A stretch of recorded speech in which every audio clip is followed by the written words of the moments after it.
Maswerteng gabi po mga ka-STL. Narito na po ang resulta ng STL Pampanga para sa araw na to, 3rd draw November 22, 2024.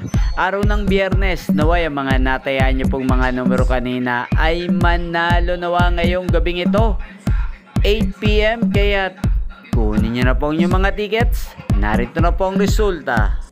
Ang mga numerong nanalo sa STL Pampanga ngayong gabing ito, November 22, 2024, 8 PM, 3rd draw result, 40 at 32 in exact order. Sa lahat po ng tumaya kanina para sa 3rd draw ng 40 at 32, congrats po sa inyo, panalo po kayo.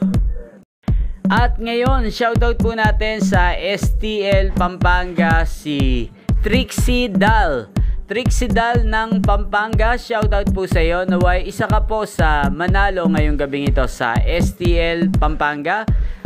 At sa lahat po ng mga taga Pampanga dyan, shoutout po sa inyo. Lalong lalo na po sa aking mga subscribers na walang sawang nanonood ng aking mga videos. Shoutout po sa inyo. At inyo pong napanood ang resulta ng STL Pampanga sa channel na to, Roderick Hernandez TV. Maraming salamat po sa patuloy nyo pong pag-support at panonood sa aking channel. Magkita-kita pong muli tayo bukas ng alas 11 ng umaga.